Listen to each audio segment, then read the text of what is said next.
The purpose of a good equipment maintenance program is to avoid unnecessary repairs. If you take proper care of it, you'll have reliable equipment with fewer repairs and less downtime. You don't have time to disassemble the fluid end of a mud pump every other day. This means that when you do go into a fluid end, you want to replace every part that doesn't have at least 75 hours of wear left in it. In this program, we'll look at liners and pistons for triplex mud pumps. Most triplex pumps are very similar, so if you pay close attention to the procedures used on this oil well triplex pump, you'll be able to tackle almost all of Sedco's triplex mud pumps. On most triplex pumps, you have access to the liner and piston from above the cradle. On these pumps, the piston rod is in two pieces to make its removal easier. After removing the extension rod clamp, you can unscrew the piston rod extension. Then, by attaching a piston rod removal tool to the piston rod and pony rod and rotating the pump, the piston and rod are pulled free of the liner. The liner is pulled from the fluid chamber using the liner retainer nut, which holds the liner in position. This nut has 3 set screws which catch on the liner and pull it out when the nut is unscrewed.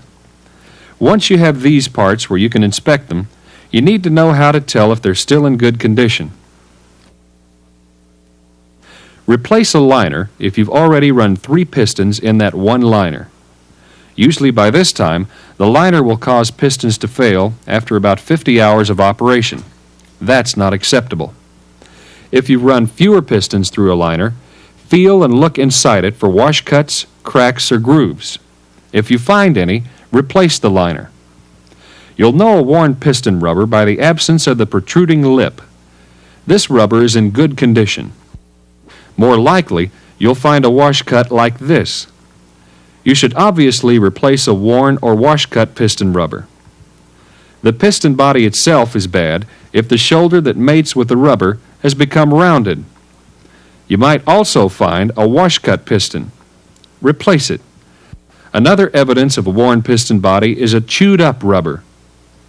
When a piston or liner is worn, the gap between them enlarges, allowing high-pressure mud to force the rubber to squeeze into the gap. This results in pinching and chewing of the rubber.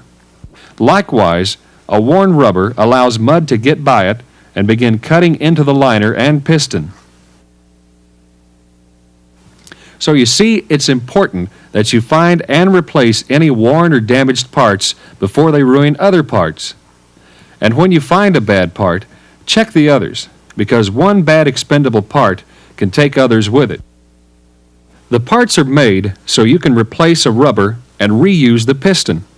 Now this is okay if you're using oil wells reinforced piston rubber, but on pumps run at high pressure like ours, Mission recommends we change their piston body with the rubber because it takes so little wear on a piston before it starts ruining non-reinforced rubbers. About the only times you have to replace piston rods are when they break or when their threads are damaged beyond repair. Before you disassemble a pump to check these parts, turn the pump off and make sure that it can't be accidentally started. Close the suction and discharge lines, then drain the pump. There should be a drain line from the suction line or manifold. Shut off the liner flushing system and drain the flushing sump if you use it. Disconnect the flushing hose from the piston rod. Remove the extension rod clamp. Rotate the pump a little so you can unscrew the piston rod extension. Don't use a pipe wrench on these rods. Use 2 open-end wrenches. Slip the piston rod removal tool over the button on the pony rod. Now rotate the pump by turning the jack shaft until you can screw the removal tool onto the piston rod.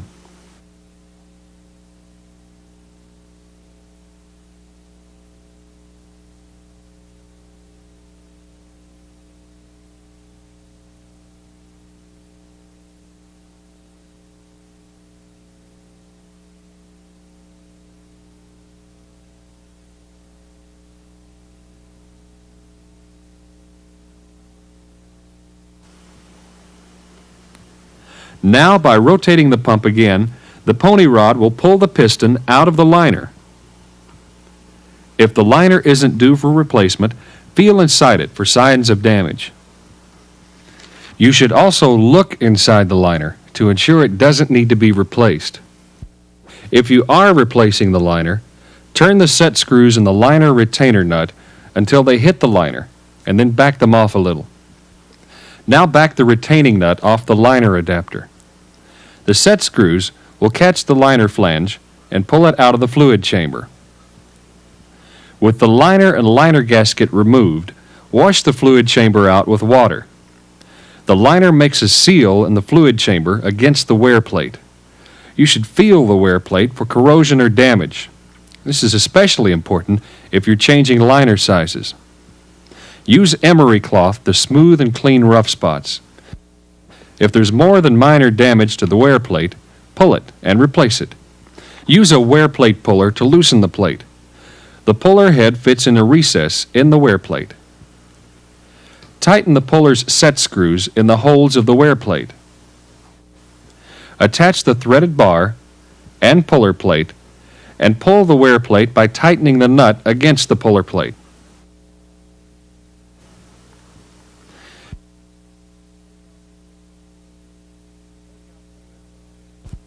Take out the wear plate gasket and replace it if it's at all damaged. Now check the piston for damage or wear. Remember that we want to avoid repeated downtime. It's false economy to try to run a worn piston or rubber in a pump because it'll ruin a liner which costs 6 times as much as a piston and rubber. A good rig practice is to have spare pistons assembled on rods ready to go into the pump to save time. Be sure to store these away from heat and moisture, and don't lay them on the side of the piston rubber. To replace the piston assembly, place the rod and the backup wrench on your pump skid. Remove the piston rod nut using a splined nut wrench. Don't use a pipe wrench. It'll crush the nut. Slide the retaining plate and piston and rubber off the rod. An oil well piston also has a back seal and retainer behind the piston which are replaced with the piston. There's also an O-ring behind the piston which should be replaced. If you're reusing the rod, clean out the flushing system holes and passages in that rod. Clean and inspect the threads on the rod. Oil it and install a new O-ring. Clean all the parts of the new piston assembly and install them. The back seal retainer and back seal,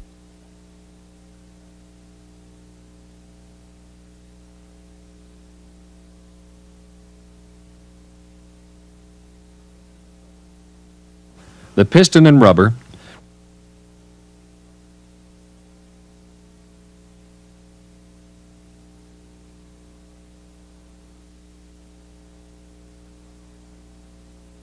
and rubber retainer.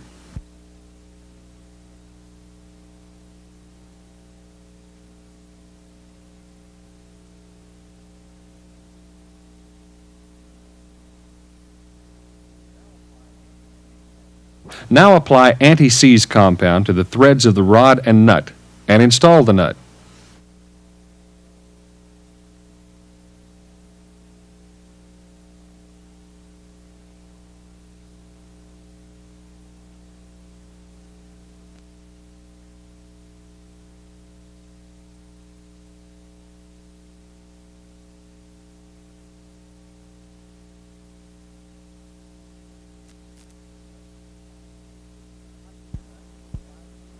Tighten the nut to 500 foot-pounds torque.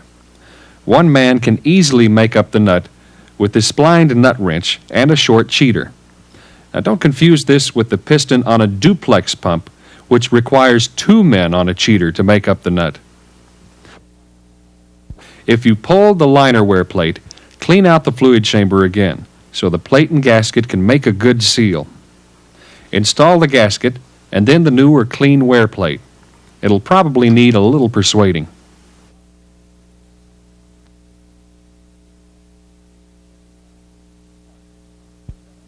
The new liner is protected by a coat of paint.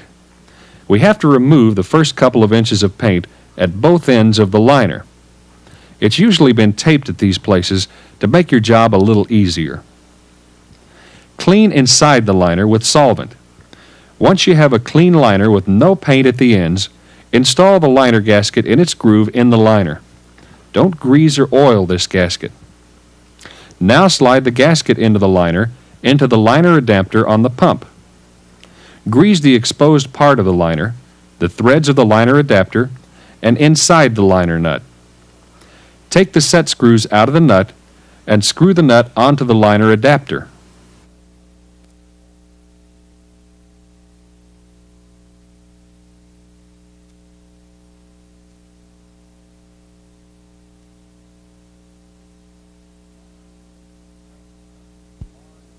Tighten the nut with a bar and sledgehammer. Feel inside the liner to make sure the gasket is seated properly. Put the set screws loosely back into the liner nut. Grease or oil the piston rubber and liner.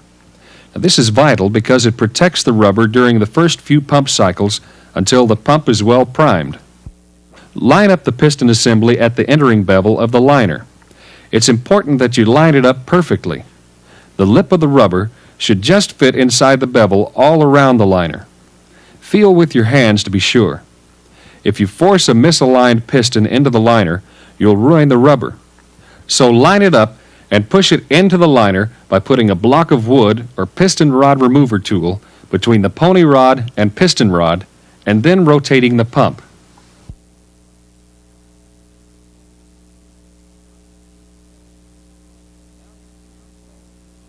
Now you can reinstall the piston rod extension. Don't use a pipe wrench.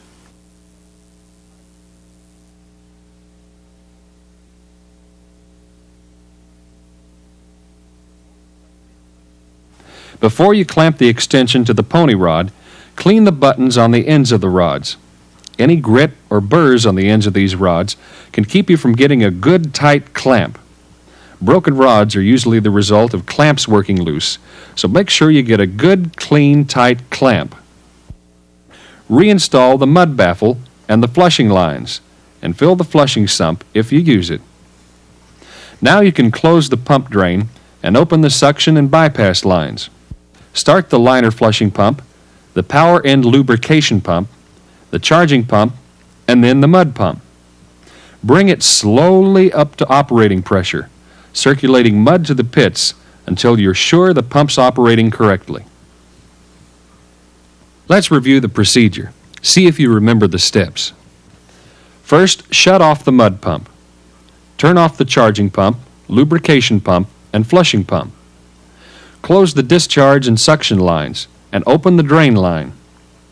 Remove the extension rod clamp and the piston rod extension. Use open-end wrenches on the rods. Attach the piston rod remover tool to the pony rod and piston rod. Rotate the pump by turning the jack shaft, pulling the piston rod out of the liner. Feel and look in the liner for wash cuts, cracks, or grooves. Replace such a damaged liner. Replace the liner regardless after running 3 pistons in it. To pull a liner, turn the set screws in the liner retainer nut until they just hit the liner, then back them off a little. Turn the retainer nut to back the liner out of the fluid chamber. Clean the fluid chamber. Check the liner wear plate for corrosion or wash cuts. Repair minor damage or replace the wear plate and wear plate gasket. Use a wear plate puller to loosen the wear plate. Replace the piston and rubber if they're damaged or worn. Use only a splined nut wrench on the piston rod nut. Tighten the nut with only one man on a short cheater. Remove paint from the ends of a new liner. Clean inside the liner and install the liner gasket. Install the liner in the fluid chamber. Grease the liner, adapter, and retainer nut and tighten the nut against the liner. Oil the piston and liner and line the piston up in the entering bevel of the liner. Push it in by rotating the pump. Reinstall the piston rod extension and clamp. Connect the flushing hose and install the mud baffle and fill the flushing sump. Close the drain valve. Open the suction and bypass valves. Start the lubrication pump, the flushing pump and charge pump, and then the mud pump. While the pump is running, you should frequently check the flushing system. Make sure the entire piston and liner area is flushed with a good spray of water. Look for mud leaking out of the liner, indicating a piston or liner failure. If the pump starts losing pressure, or if the mud gauge bounces more than usual, this too indicates a problem in the fluid end. Whenever the pump is stopped, check the extension rod clamps for tightness. When changing pistons or liners, remember that you can usually run 3 pistons before you change a liner. Learn these procedures. Remember that we're trying to avoid repeated pump failures, and keep this in mind when evaluating parts for replacement. We trust you'll do these things because if you do, you can avoid unnecessary repairs and downtime,